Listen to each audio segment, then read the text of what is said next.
Kyiv more MiG parts. Amazingly, considering the odds against them, Ukraine's airmen have more flyable fighters today than they did in early April, according to U.S. Defense Department spokesman John Kirby. Kyiv's Air Force has more operable fighter aircraft than they had 2 weeks ago, Kirby told reporters Tuesday. Donations of airplane parts made it possible. I would just say, without getting into what other nations are providing, that they have received additional platforms and parts to be able to increase their fleet size, Kirby said. The Ukrainian Air Force later clarified Kirby's claim, tweeting Wednesday morning that it officially had received only spare parts, not whole flyable airframes.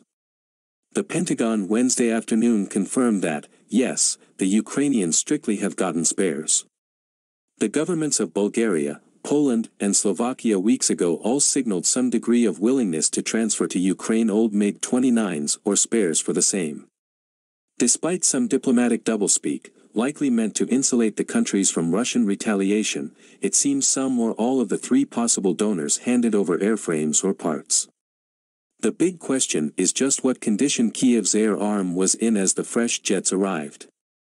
If the Ukrainian Air Force continues losing planes at a high rate, the reinforcements might not last long. The twin-engine, supersonic MiG-29 was the most numerous type in the pre-war Air Force. As many as 70 MiGs equipped 3 brigades at 3 bases with 6 squadrons between them, 1 brigade each in the western, central and southern regions of Ukraine. Su-27 fighters, Su-25 attack jets and Su-24 bombers made up the balance of the Ukrainian warplane inventory, which stood at around 125 flight-worthy aircraft when Russia attacked on the night of February 23.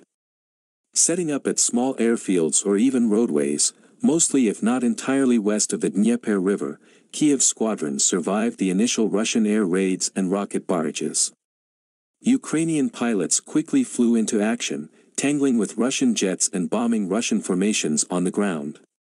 Kyiv's aerial losses were acute in those first few days.